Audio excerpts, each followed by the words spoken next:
I pulled into the Walmart parking lot at 11 p.m. on a cold February night in Nashville, Tennessee, just looking for some late-night supplies after a long day at the construction site. What I saw in the far corner under that flickering streetlight made my heart stop. My son Marcus's silver Honda Accord, windows fogged up, engine running to keep warm. When I walked closer and looked inside, I saw my two grandsons, 7-year-old Tyler and 5-year-old Jackson, sleeping in the back seat wrapped in blankets, and Marcus in the driver's seat with his head in his hands.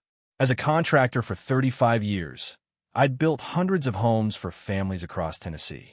I never imagined my own son and grandsons would be homeless.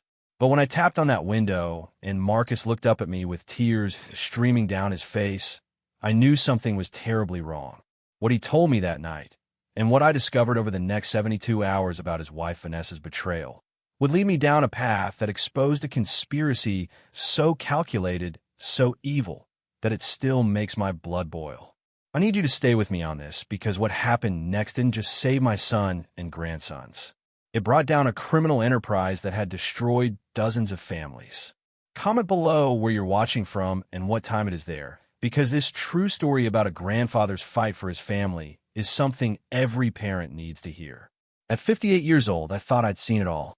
Built my construction company, Richardson and Sons, from nothing back in 1989. Raised 3 kids after my wife, Sarah, died of cancer when they were teenagers.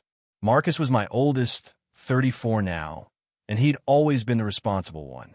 Married Vanessa 8 years ago, 2 beautiful boys. Worked as an accountant at a mid-sized firm downtown. From the outside, they had the perfect life. Nice rental house in Green Hills, the boys in good schools, regular family dinners on Sundays at my place. But I hadn't seen Marcus in 6 weeks. Every time I called, Vanessa answered with some excuse. Marcus was working late, or out of town, or dealing with a migraine. The boys were at a friend's house or already asleep. Something felt off, but I trusted my daughter-in-law. She'd always been sweet, attentive, the kind of woman who sent thank you cards and remembered birthdays. I figured Marcus was just busy with tax season approaching. That Tuesday night, February 11th, 2025, I was driving home from a job site in Brentwood when I realized I'd forgotten to pick up the electrical supplies I needed for tomorrow's work. The closest place still open was the Walmart on Charlotte Pike. I pulled into the lot at 11:03 p.m., according to my truck's dashboard clock. The parking lot was mostly empty, just a few scattered cars near the entrance. But out in the far corner, away from the lights, I spotted a silver Honda Accord with its engine running, exhaust puffing into the cold night air. Something about it caught my attention. Maybe it was the way the windows were completely fogged up, or maybe it was just instinct. But as I got closer, I recognized the dent in the rear bumper from when Marcus had backed into a pole last year. My son's car. What was it doing here at 11 p.m. on a Tuesday? I walked closer, my work boots crunching on the frozen pavement. The temperature had dropped to 28 degrees, cold enough to see your breath. When I got within 10 feet, I could hear the engine running, see the exhaust, and make out shapes inside through the fog windows. I tapped on the driver's side window. The figure inside jerked, startled. A hand wiped at the condensation, and then I was looking at Marcus's face. Except it wasn't the Marcus I knew. This man was gaunt, unshaven, with dark circles under his eyes and a look of absolute devastation. He stared at me for 3 long seconds, then slowly rolled down the window. "Dad," he whispered, his voice cracking. "Marcus, what the hell are you doing here?" I kept my voice low, but my mind was racing. Are those the boys in the back seat? I leaned in and saw Tyler and Jackson curled up together in the back, wrapped in what looked like every blanket Marcus owned, sleeping peacefully despite the circumstances. "Dad, Marcus couldn't finish the sentence. He just broke down, shoulders shaking with silent sobs. I'd seen my son cry exactly 3 times in his life. When his mother died, when Tyler was born, and now, in a Walmart parking lot at 11 p.m., living in his car with his children. "Get out of the car," I said firmly. "Right now." Marcus shook his head. "I can't leave the boys. I'm not asking you to leave them. I'm telling you to get out so we can talk without waking them up. Now." Something in my voice, the voice that had commanded construction crews for 35 years, made him obey. He turned off the engine, carefully opened the door, and stepped out into the cold. He was wearing the same dress shirt and slacks he'd probably worn to work, now wrinkled and stained. No coat, despite the freezing temperature. I took off my work jacket and put it around his shoulders. "How long, Marcus? How long have you been living in this car?" 19 days, he said quietly, looking at the ground. "Since January 23rd. 19 days. My son and grandsons have been homeless for nearly 3 weeks, and I hadn't known." The guilt hit me like a freight train, but I pushed it aside. Guilt wouldn't help them now. "Where's Vanessa?" His face contorted with an emotion I couldn't quite read. Pain? Anger? Fear? In the house. My house. The house I've been paying rent on for 6 years. "Why aren't you in the house with her?" "Because she changed the locks. Filed a domestic violence restraining order. Said I attacked her, threatened her, that she was afraid for her life." Marcus's voice was hollow, defeated. "The police showed up at my office January 23rd with the paperwork. Told me I couldn't go within 500 feet of my own home, couldn't contact my wife, couldn't see my kids except through supervised visitation that I haven't been able to afford to set up." I felt my blood pressure rising. "Did you attack her?" "Dad, I've never raised a hand to Vanessa in my life. Never even raised my voice. I came home from work one day, and she was different. Cold. Distant. I asked her what was wrong, and she said we needed to talk about our marriage. Before I could even respond, she told me she wanted space. I said fine, I'd sleep in the guest room. The next day, the police showed up. What about the boys? The restraining order covers them too. Technically, yes, but she's not home most nights. Works late, she says. The boys are with a babysitter she hired, some woman I've never met. 3 nights a week, I wait until after midnight, sneak into the neighborhood, and take the boys from the babysitter. The woman doesn't ask questions as long as I leave cash. I keep them in the car where it's warm, make sure they have food, get them cleaned up in the Walmart bathroom in the morning, and return them before Vanessa gets home at 6 a.m. The calculated risk my son was taking hit me hard. "Marcus, if she finds out, if the police catch you violating that restraining order." "I know, Dad. I know. But what am I supposed to do? Leave my kids with a stranger while their mother is God knows where? Let them think their father abandoned them." His voice broke again. "Tyler asked me yesterday why we were on a camping adventure. I told him we'd be back in our house soon. I'm lying to my 7-year-old dad because I don't know how to explain that his mother is trying to erase me from their lives." I stood there in that Walmart parking lot, the cold seeping through my shirt now that Marcus was wearing my jacket, and made a decision. Whatever was happening here, whatever game Vanessa was playing, it ended tonight. "You're coming home with me. Right now. All 3 of you. Dad, the restraining order doesn't say you can't stay with your father.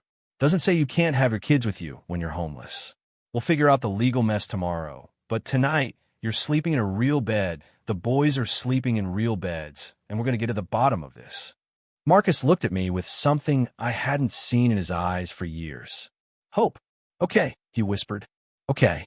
I helped him gather what little they had. 3 suitcases of clothes, some toys for the boys, a cooler with their food, and a folder of documents Marcus had been keeping. We carefully transferred the sleeping boys to my truck's back seat, still wrapped in their blankets. They barely stirred, exhausted from weeks of this nightmare. As I drove toward my house in East Nashville, Marcus beside me and the boys asleep in back, I kept replaying his story in my mind. A restraining order based on false accusations. A wife who was never home. A babysitter paid in cash. My contractor's brain, trained to spot structural problems in buildings, was sensing major problems in this story. Something wasn't adding up, but I had no idea just how deep this betrayal went or how close my son had come to losing everything, including his life. We got to my house around midnight. The boys woke up just enough for me to carry them inside to the guest bedrooms. I'd built this house myself back in 2003, a 3-bedroom ranch-style home with an extra room I'd always kept ready for family. Tyler and Jackson would share one room.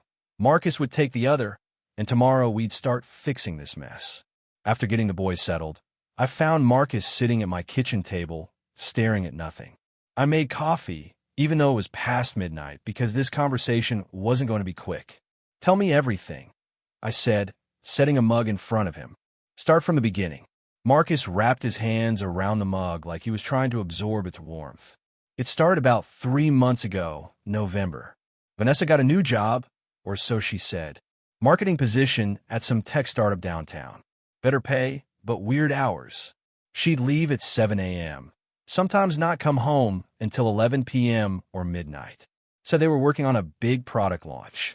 You believe that? I did at first, but then things got stranger. She became secretive with her phone, changed all her passwords, started dressing differently, more, I don't know, provocative. When I asked about it, she said it was for work, that she needed to project a certain image. I sipped my coffee, listening. In my years running a construction business, I'd seen my share of affairs and divorces among my crew. The signs were all there. Then the money got weird. Marcus continued. We had a joint checking account, always had. In December, she opened a separate account. Said it was for her new job, direct deposit requirements or something. But she stopped contributing to the household account. I was covering rent, utilities, groceries, everything. When I asked her about it, she got defensive, said I was trying to control her finances. How much does she make at this new job? That's the thing, Dad. I don't know. She won't tell me. But based on the clothes she's buying, the new car she leased has to be significant. Way more than her old job paid. What was her old job?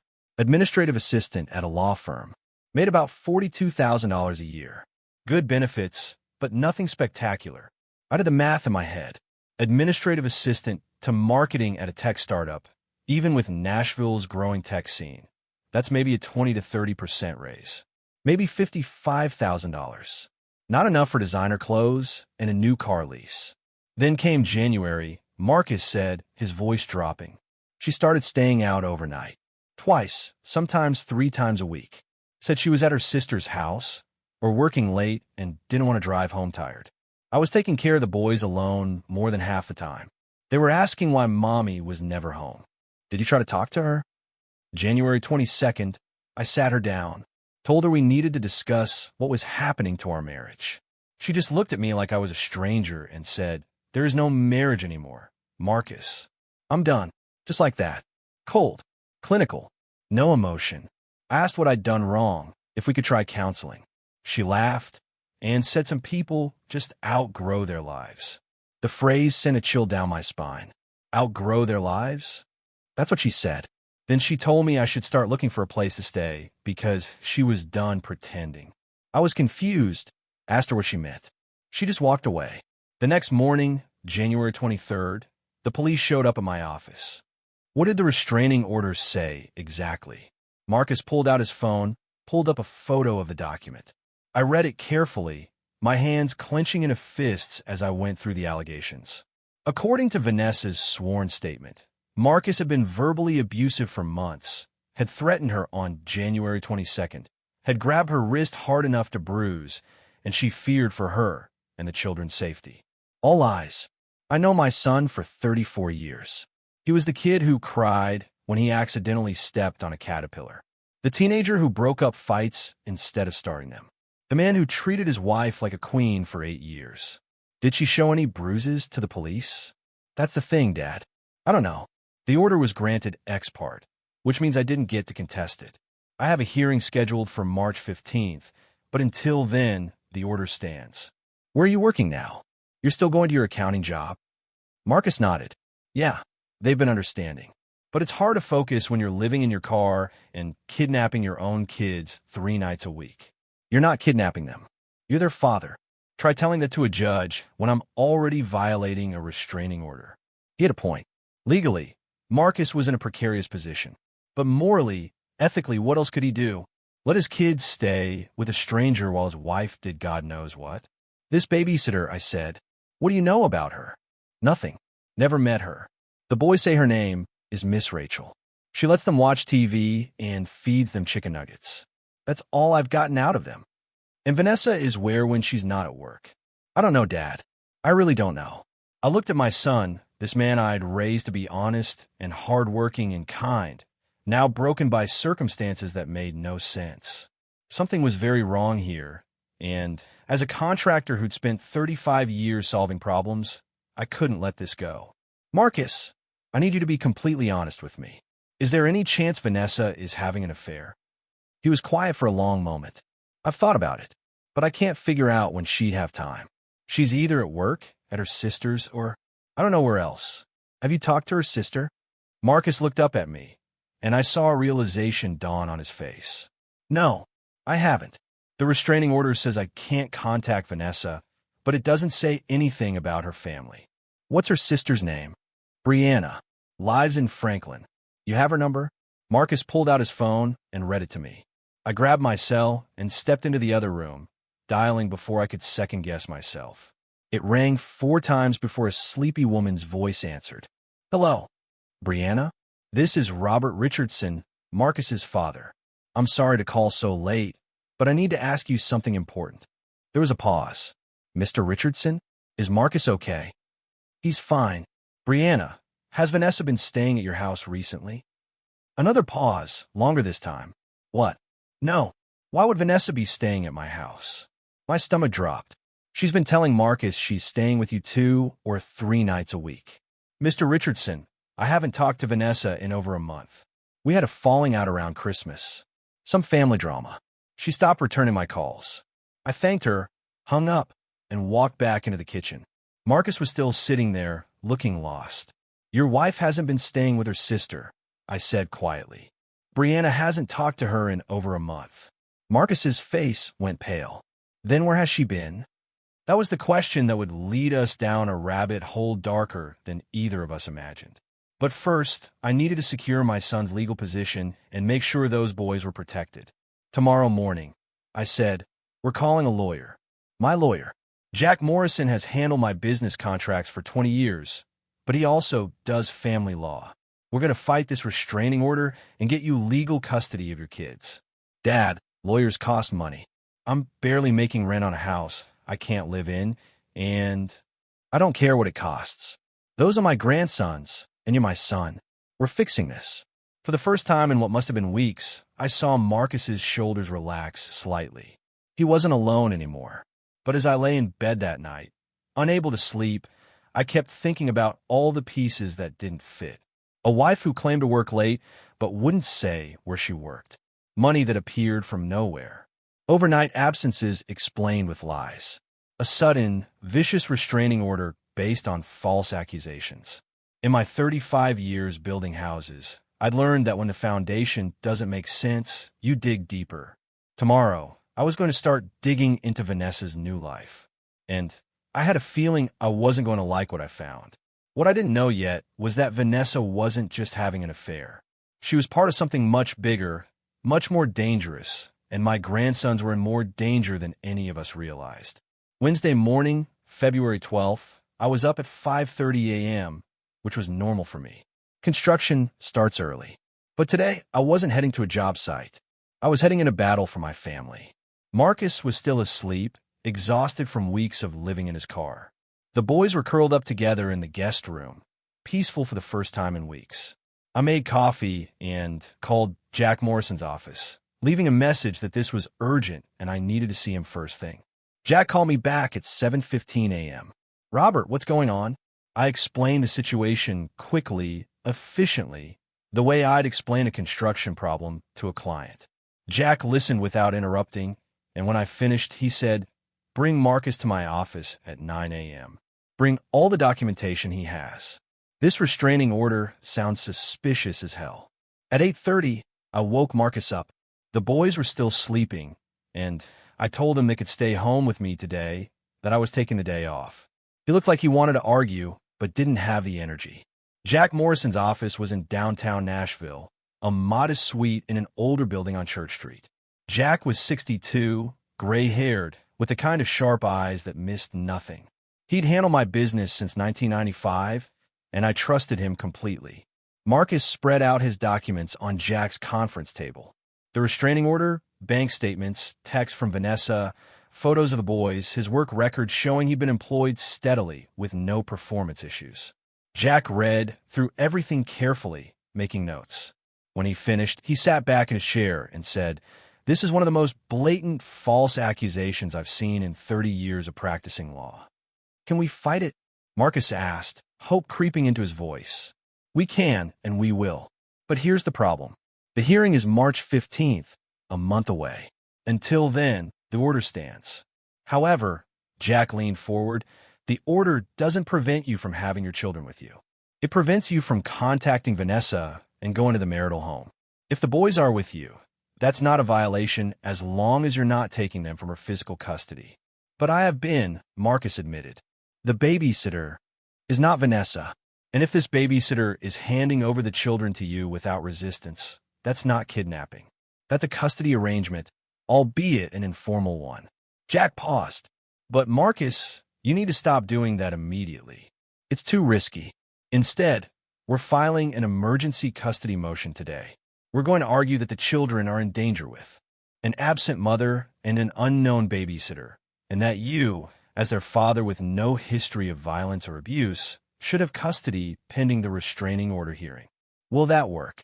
I asked.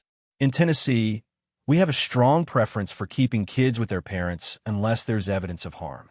Vanessa's absences, the babysitter situation, the lack of any actual evidence of domestic violence, it all works in Marcus's favor.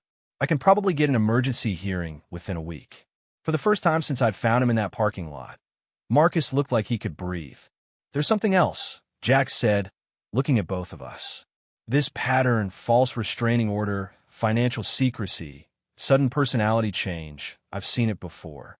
Usually in cases involving infidelity or, more concerning, in cases involving financial fraud or criminal activity. You think Vanessa's involved in something criminal? Marcus asked. I think we need to find out exactly what your wife is doing with her time and her money. Because this, Jack tapped the restraining order, is a tactic. She's trying to isolate you, control the narrative, and keep you away from discovering something. The question is, what? After leaving Jack's office with a plan in motion, Marcus and I sat in my truck in the parking garage. I turned to my son and said, I need to ask you something, and I need you to be honest. Do you want to know what Vanessa's really doing? Marcus was quiet for a moment. Part of me doesn't. Part of me wants to just focus on getting my kids back and moving on with my life. And the other part? The other part needs to know, for the boys, if their mother is involved in something dangerous or illegal. I need to know so I can protect them. I nodded. Then we find out. Together. What I was about to do next would either give us the answers we needed or get me in serious trouble. But as a grandfather who just found his grandsons living in a car, I was willing to take that risk. I had a friend, Danny Ortiz, who'd worked for me for 15 years as a foreman before retiring and becoming a private investigator. Danny specialized in infidelity cases, background checks, and surveillance. He was good, discreet, and owed me several favors. I called Danny from the truck. I need your help with something sensitive. How sensitive? My daughter-in-law. I need to know where she goes, who she sees, what she's really doing. And I need to know fast. Domestic situation? Worse. She's accused my son of domestic violence, got a restraining order, and is leaving my grandsons with some unknown babysitter while she disappears for days at a time. Something's not right, Danny. Address. I gave him Vanessa's address in Green Hills, along with her description, her car details, and the name of the tech startup she claimed to work for. I'll start today, Danny said. But Robert, you need to prepare yourself.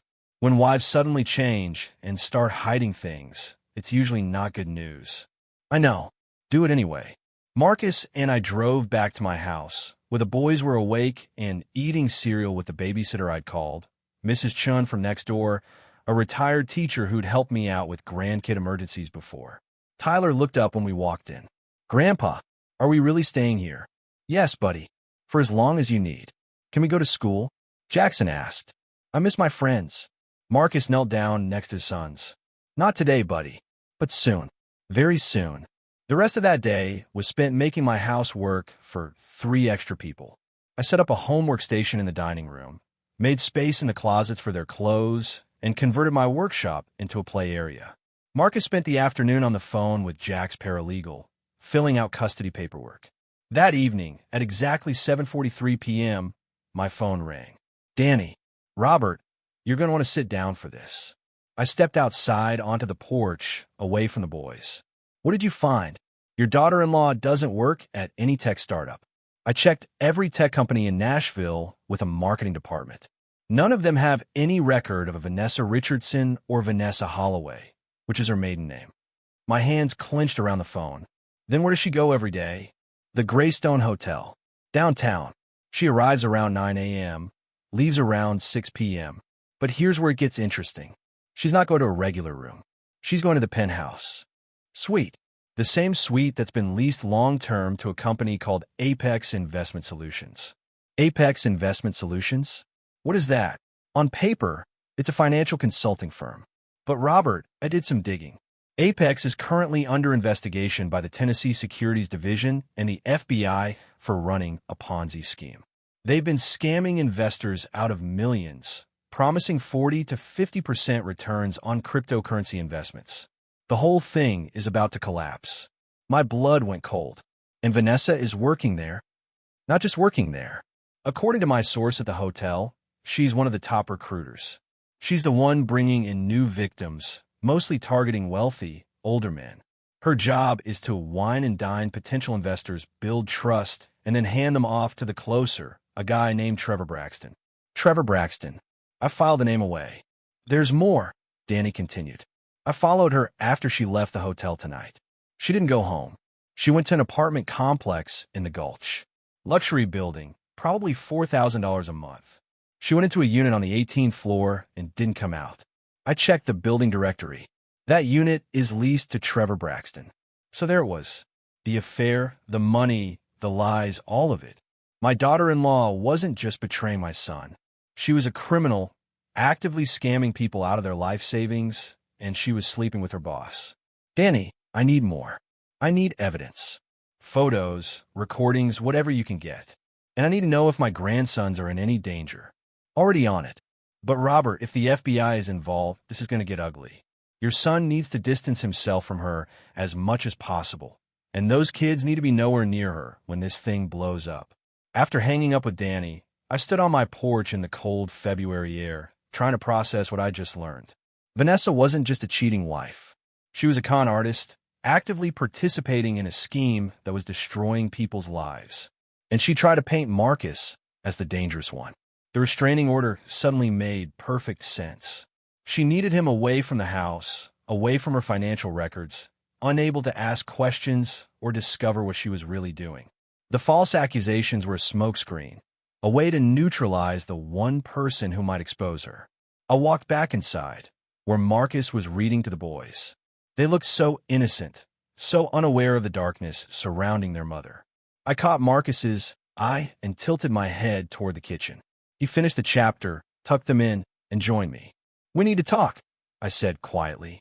I told him everything Danny had found. With each revelation, Marcus's face went from shock to anger to something I'd never seen in him before. Determination. "She's a criminal," he said flatly. "My wife, the mother of my children, is an actual criminal." "Yes." "And she tried to destroy me to cover it up." "Yes." Marcus was quiet for a long time, his hands gripping the edge of the kitchen counter. Finally, he looked up at me and said, "We need to take her down." "Marcus, the FBI is already." "No, Dad, you don't understand. If the FBI arrests her, what happens to the boys? They lose their mother to prison. They're traumatized. They're marked as the kids whose mom is a con artist. But if we can expose her first, if we can prove she lied about the domestic violence and show exactly why she did it, we protect them. We control the narrative." I saw the logic, but I also saw the risk. "How do you propose we do that?" "I still have keys to the house." She changed the locks on the front door, but I bet she didn't think about the basement entry. I could get in, access her home office, find records, emails, anything that proves what she's been doing. "Marcus, that's breaking and entering. You'd be violating the restraining order. If I get caught, I'm no worse off than I am now. But if I don't try, she wins. She gets away with ruining our family, and somewhere down the line, the boys find out their father was too scared to fight for them." I looked at my son, really looked at him, and saw something I'd been missing. He wasn't broken anymore. He was angry, righteously angry, and ready to fight back. "When?" I asked. "Tomorrow night. Thursday. She'll be at Trevor's apartment in the Gulch. The babysitter leaves at 10 p.m. That gives us a window. Us. I need you, Dad. Someone stand watch. Someone help me carry out whatever we find. And honestly, I need the moral support. I can't do this alone. In my 35 years as a contractor, I'd never broken the law, never cut corners, never bribed an inspector, never did anything that would jeopardize my license or my reputation. But as I looked at my son, at the man fighting for his children, I made a decision. Okay, I said, we do this together, but we do it smart. We document everything, and if this goes south, I take the blame. You got kids to think about. Marcus nodded, and for the first time since I'd found him in that Walmart parking lot, I saw my son smile. What we didn't know yet was that Vanessa had already figured out Marcus had taken the boys, and she was planning something that would put all of us in danger. The trap she'd laid was more sophisticated than we imagined, and we were about to walk right into it. Thursday, February 13th. The day we would either save my family or destroy it completely. I spent the morning at the courthouse with Marcus and Jack Morrison, filing the emergency custody motion. The clerk told us we'd have a hearing date within a week, maybe sooner, given the circumstances. Jack had done good work. The filing painted a clear picture of an absent mother, unsupervised children, and a father who'd been falsely accused. This should work, Jack said as we left the courthouse. But Marcus, you need to stay clean. No contact with Vanessa, no violations of that restraining order, nothing that could be used against you. Marcus nodded, but I saw the guilt in his eyes. Tonight, he was planning to do exactly what Jack was warning against. But we both knew it was necessary. That afternoon, Danny called with an update. I've got photos of Vanessa entering and leaving Trevor Braxton's apartment. Timestamps show she's spending entire nights there. I've also confirmed that Apex Investment Solutions is about to be raided. My source says the FBI is moving early next week, probably Tuesday or Wednesday. That gives us 5 days, I said. 5 days until what? Until Marcus's world gets a lot more complicated. I'll explain later. I spent the rest of the day preparing. I borrowed a ladder from my work site, grabbed a flashlight, and made sure my phone was fully charged. At 8 p.m., after the boys were asleep, Marcus and I sat down to finalize the plan. The basement entry is on the north side of the house, Marcus explained, sketching a rough layout on paper. It's hidden behind some bushes. The door was always finicky, never latched properly. I've been meaning to fix it for years. Where's her office? Second floor, front bedroom. She converted it last year, said she needed a quiet space to work. I wasn't allowed in there. Red flag number 1000, I thought, but didn't say out loud. We get in, we go straight to the office, we photograph everything. Documents, computer screen, anything that shows what she's been doing. We don't take anything physical unless it's absolutely critical. We're in and out in 30 minutes. And if she comes home early, she won't. Danny's watching the Gulch apartment. He'll call if she leaves. At 9:30 p.m., we left my house. Mrs. Chan was staying with the boys, told them Daddy and Grandpa had to run a quick errand. Tyler had looked suspicious, but Jackson had just wanted another story. We drove through Nashville in my truck, neither of us talking much. The city lights blurred past, familiar streets that now felt foreign. We were about to commit a crime, break into a house, violate a restraining order. But we were also about to save those boys from a mother who'd already proven she cared more about money than her own family. Marcus's rental house in Green Hills was a modest 2-story colonial, the kind of place young families gravitate toward. Good schools, safe neighborhood, tree-lined streets. The kind of place I'd built dozens of versions of over my career. We parked 2 blocks away and walked, staying in the shadows. The house was dark except for a single light in what looked like the living room. Babysitter, Marcus whispered. She usually watches TV until 10. We circled around to the north side of the house, where thick bushes provided cover. Sure enough, there was a basement door, old wood-painted white, with a simple keyed lock. Marcus tried his key. It didn't work. She'd changed this lock too. Hold on, I said, pulling out a screwdriver from my jacket. I've been a contractor long enough to know how to deal with old locks. 3 minutes later, the door swung open with a soft creak. We were in. The basement was dark and musty, filled with boxes and old furniture. We used our phone flashlights to navigate to the stairs. At the top, we listened. Television, sound from the living room, some reality show at high volume. The babysitter was distracted. We crept up to the second floor, every step feeling like it echoed through the entire house. Marcus led me to the office door. It was locked, but this was a newer lock, probably electronic. "She's really paranoid," Marcus whispered. I examined the lock. Keypad entry, but these things had a weakness. I pulled out my phone and called Danny. "I need you to walk me through bypassing a keypad lock." "Jesus, Robert, what are you doing? What needs to be done? How do I get past it?" 10 minutes later, after Danny talked me through a trick involving a 9-volt battery and some wire I had in my pocket, the lock clicked open. Vanessa's office was pristine. Expensive desk, dual monitors, a filing cabinet, and a safe in the corner. We started with the desk, photographing every document we could find. Bank statements showing deposits of $15,000, $20,000, $30,000 some weeks. Commission checks from Apex Investment Solutions. Client lists with names, phone numbers, and investment amounts. Marcus pulled out the filing cabinet. More client files, more investment agreements, all promising returns that were clearly impossible. There were also copies of agreements she'd signed, non-disclosure agreements, employment contracts, and a document titled Recruitment Bonus Structure. "She's making $5,000 for every new investor she brings in," Marcus said, his voice hollow. "Plus 10% of whatever they invest. Dad, some of these people invested over $1 million.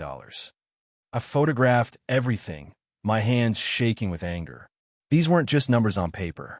These were real people, retirees, families, people who'd trusted Vanessa and were about to lose everything." Then Marcus found the personal files. Text messages printed out, probably for her records. And there, in black and white, was the truth about the restraining order. A text from Trevor Braxton, dated January 20th. "The operation is getting too hot. FBI is asking questions. We need to insulate you. If Marcus starts asking questions or checking finances, we're exposed.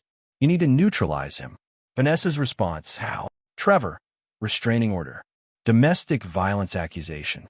Gets him out of the house, makes him look unstable, discredits anything he might say later. I know a lawyer who specializes in these. She'll walk you through exactly what to say." "Vanessa, won't that hurt the boys?" "Trevor, the boys are collateral. We're talking about millions here. Make the choice." "Collateral. My grandsons were collateral to this woman." We found more texts, detailing how she'd staged the bruises, makeup, practiced her scared voice, and filed the restraining order with a lawyer who apparently did this regularly for Apex employees who needed to manage suspicious spouses. Marcus was shaking as he read them, his phone camera clicking constantly. She planned everything. Every single part of this was calculated. "We need to get to that safe," I said, pointing to the corner. "I don't know the combination." "Neither do I, but I know someone who might." I called Danny again. "I need a safe cracker." "Robert, what the hell have you gotten yourself into?" "I'll explain later. Can you get me one or not? I know a guy, but he's going to want cash, and he's going to want it tonight." "How much?" $2,000. "Tell him I'll pay $3 if he can be here in 20 minutes. 18 minutes later, there was a soft knock at the basement door. The safecracker was a small Asian man named Lee who looked like he was 70, but moved like he was 30. He took one look at the safe, pulled out some tools, and said, 10 minutes. You two keep watch." Marcus and I stood at the office door, listening for any sound from downstairs. The TV was still playing. The babysitter, whoever she was, had no idea we were here. True to his word, Lee had the safe open in exactly 10 minutes. Inside was a laptop, several USB drives, more cash than I'd ever seen in one place, probably $200,000, and a burner phone. "Photograph everything, but don't take anything," I told Marcus. "Except the burner phone. That's coming with us." We spent another 15 minutes documenting the safe's contents. The USB drives labels indicated they contained client data, financial projections, and something called exit strategy. At 10:47 p.m., my phone buzzed. "Danny, Vanessa just left the Gulch apartment. She's heading toward Green Hills. ETA, 15 minutes. We need to go. Now." We thanked Lee, who disappeared like smoke, and headed back down to the basement. But as we reached the basement door, we heard a car pulling into the driveway. Vanessa was home early. Back door, Marcus whispered urgently. We changed direction, heading toward the kitchen. But as we entered the kitchen, the front door opened. Rachel? I'm home early. Vanessa's voice, sweet and fake. We froze, trapped in the kitchen with nowhere to go. I looked around frantically, then spotted the pantry. We squeezed inside, pulling the door almost closed, leaving just enough gap to see out. Vanessa walked past the kitchen into the living room. Rachel, where are the boys? Upstairs, sleeping, the babysitter replied. They've been sleeping a lot lately. Are you sure they're okay? Yes, ma'am. They're fine. Just tired, I think. Vanessa was quiet for a moment. Then, their stuff is missing. Clothes, toys, school bags. Rachel, where are my sons? The babysitter's voice went nervous. I don't know, ma'am. They were here when I arrived Tuesday night, but since then, a man has been taking them. What man? He said he was their father. He left cash, said you knew about it. The sound that came from Vanessa was pure rage. That son of a bitch. He violated the restraining order. He took my kids. She pulled out her phone and dialed. Trevor, he's taken them. Marcus has the boys. I don't know where. Yes, I'm calling the police right now. No, wait. If the police get involved, they'll start asking questions about why he took them. They might find out about. She trailed off, but we understood. She couldn't call the police without risking exposure. We need to find him, Vanessa said. Tonight, before he talks to anyone who matters. In the pantry, Marcus and I barely breathed. This wasn't just about custody anymore. Vanessa and Trevor were talking about finding Marcus, about stopping him from talking. The implication was clear and terrifying. They were going to hurt him. Maybe worse. Vanessa paced the kitchen, so close we could smell her perfume. Check his father's house. That's where he'd go. I'm heading there now. She was coming to my house, where the boys were sleeping, where Mrs. Chun was watching TV, completely unaware of the danger heading her way. As soon as Vanessa left, rushing out the front door, we bolted from the pantry and out the back door. We ran to my truck, parked 2 blocks away, and I drove faster than I'd ever driven in my life. Call Mrs. Chun, I told Marcus. Tell her to lock all the doors and don't open them for anyone. Marcus dialed, his hands shaking. Mrs. Chun, it's Marcus. You need to lock every door and window right now. No, I can't explain, just do it. Don't open the door for anyone except me and my father. Yes, the boys are fine. Keep them upstairs and away from the windows. We were 5 minutes from my house when I saw Vanessa's car ahead of us, heading the same direction. She was driving aggressively, weaving through traffic. She's going to get there before us, Marcus said. Not if I can help it. I took a side street I knew well, a shortcut through a residential area that would save us 3 minutes. We pulled into my driveway 30 seconds before Vanessa's car appeared at the end of my street. We ran inside. Mrs. Chun was standing in the living room, looking terrified. What's happening? Take the boys into my bedroom, lock the door, and don't come out until I tell you, I said firmly. She grabbed Tyler and Jackson, who were awake and scared, and rushed them down the hall. I heard the bedroom door lock click. Marcus and I were standing in the living room when Vanessa started pounding on the front door. Marcus, I know you're in there. Open this door right now. I looked at my son. You ready for this? He nodded, his jaw set. I'm done being afraid of her. I opened the door. Vanessa stood on my porch, her hair wild, her eyes blazing with fury. Behind her was Trevor Braxton, a tall man in an expensive suit, looking every bit the con artist he was. Where are my children? Vanessa demanded. Your children are safe, I said calmly, which is more than I can say for the families you've been scamming. Her face went white. What are you talking about? Marcus stepped forward, holding up his phone. I'm talking about Apex Investment Solutions. I'm talking about the Ponzi scheme you're running with your boyfriend here. I'm talking about the false restraining order you filed to keep me from discovering what you've been doing. Trevor's hand moved toward his jacket, and I saw something that made my blood run cold. The outline of a gun. I don't think you want to do that, a voice said from behind them. Danny Ortiz stepped out of the shadows, his own weapon drawn, along with 2 other men I recognized as off-duty Nashville police officers Danny sometimes worked with. Danny, I said, confused. You think I was going to let you break into a house without backup? I've been tailing you all night, boss. And when I heard Vanessa making threats, I called in some favors. He looked at Trevor. Trevor Braxton, You're going to put your hands where I could see them, nice and slow. Trevor complied, his face a mask of barely controlled rage. Vanessa started to back away, but one of the officers caught her arm. Vanessa Richardson, you're under citizen's arrest for making false statements to police and conspiracy to commit fraud, Danny said. The FBI is going to be very interested in talking to you. As we waited for the real police to arrive, Marcus called to his sons through the bedroom door. Boys, it's okay. You can come out now. The door opened, and Tyler and Jackson ran to their father, wrapping their arms around him. Vanessa saw them, and her expression, just for a moment, showed something that might have been regret. But it was gone quickly, replaced by cold calculation. This isn't over, she said to Marcus. You broke into my house, violated a restraining order. I'll make sure you lose those kids permanently. Marcus looked at her, this woman he'd loved for 8 years, the mother of his children, and said, We have your text messages, Vanessa. We have your financial records. We have proof you falsified the domestic violence claim. And in about 3 days, you're going to be arrested by the FBI for running a multi-million-dollar Ponzi scheme. So no, you won't be taking my kids anywhere. The only place you're going is prison. The Nashville police arrived 15 minutes later. After hearing our story and seeing the evidence we'd gathered, they arrested both Vanessa and Trevor on preliminary charges of fraud and conspiracy. The FBI, Danny explained, would take over the case within 24 hours. But there was still the matter of Marcus breaking into the house and violating the restraining order. Officers, Jack Morrison's voice came from behind us.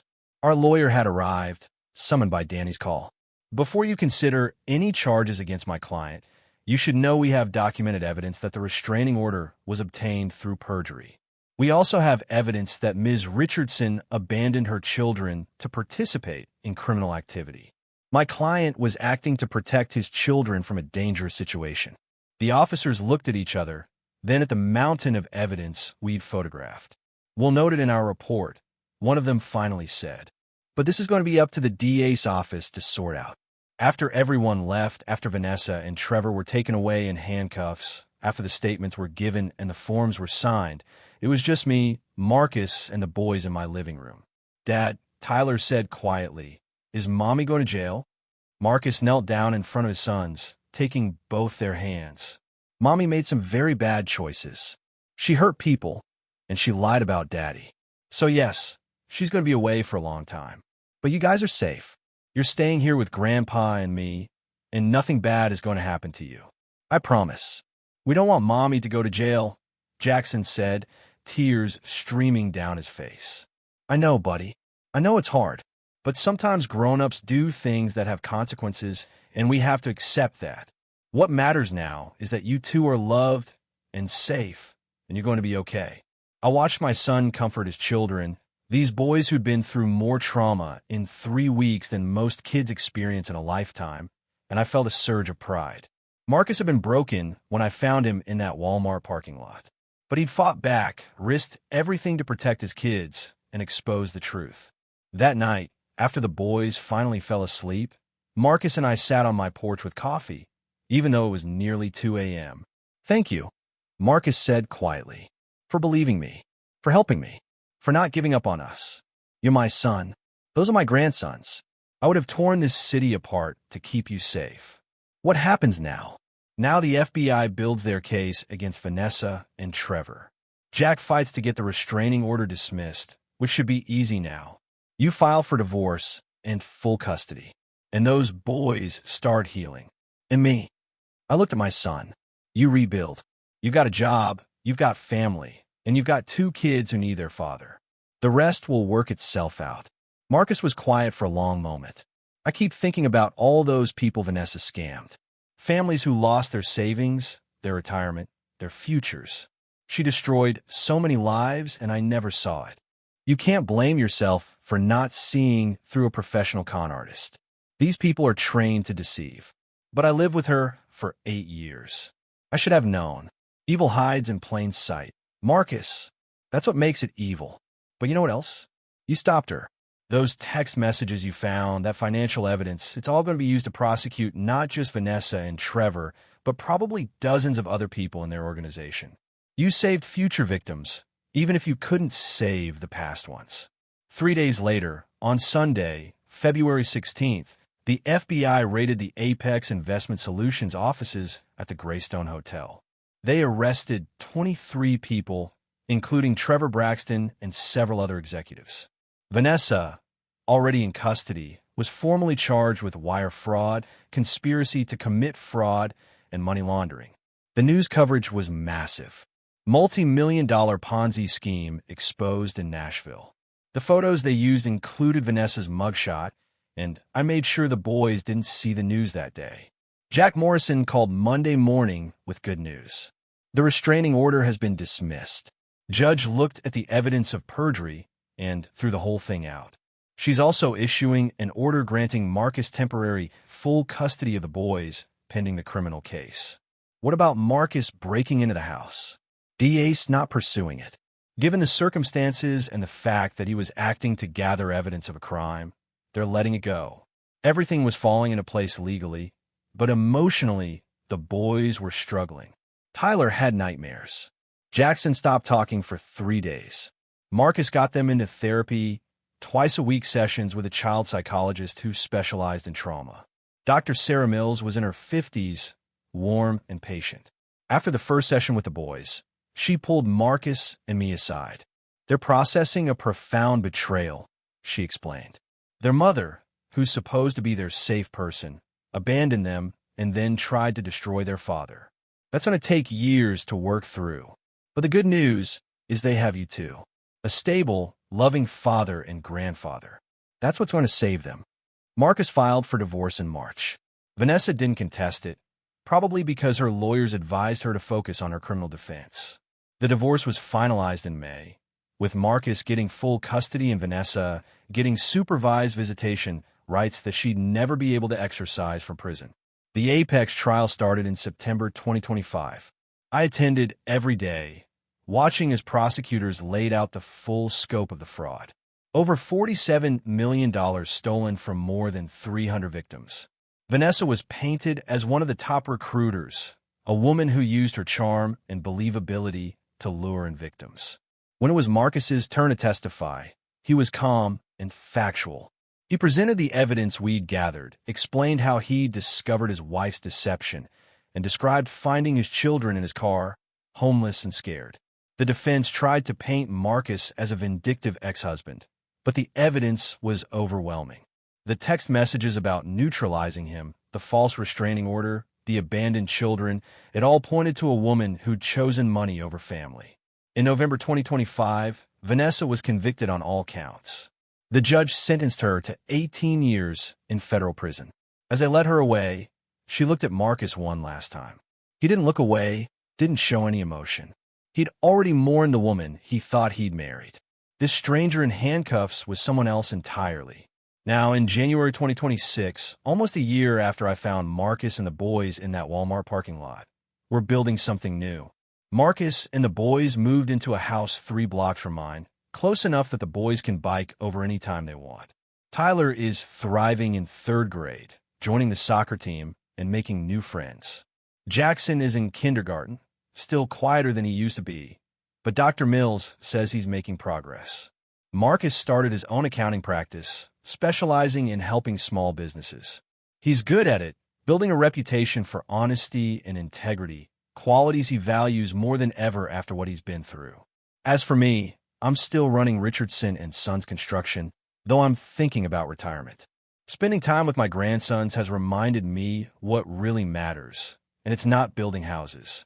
Last Sunday, we all went to the park together. The boys were playing on the swings, their laughter carrying across the playground. Marcus stood next to me, watching them with that protective vigilance that never really goes away after your kids have been in danger. You ever think about what would have happened if you hadn't found us that night? Marcus asked. I thought about it a lot. You would have figured something out. You're stronger than you think. Maybe, but I don't know if I would have survived without you. Without knowing someone believed me, someone had my back. I put my hand on my son's shoulder. That's what family does. We fight for each other when the world tries to break us down. Tyler ran over, breathless and excited. Grandpa, Jackson wants you to push him on the swing.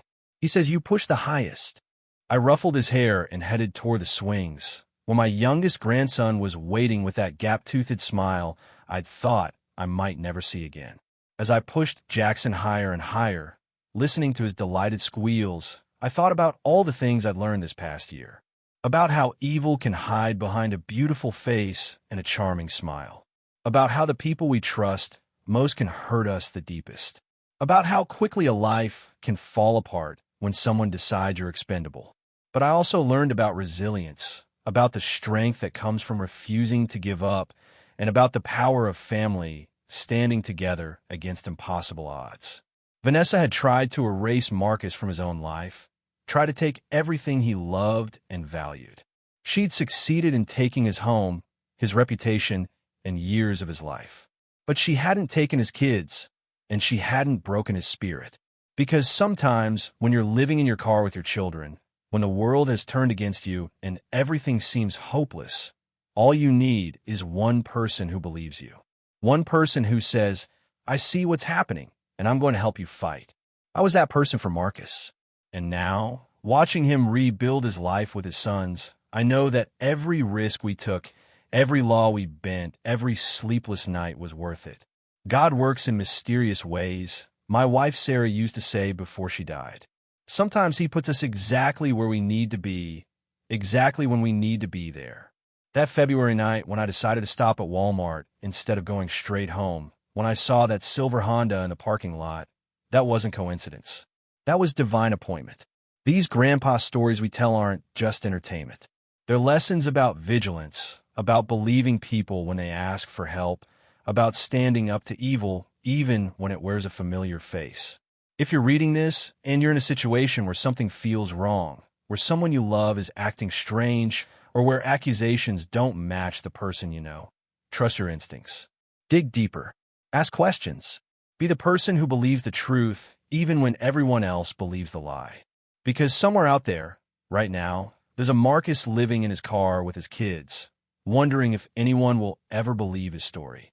There's a father who's been falsely accused, isolated from his children, painted as a monster when he's really a victim.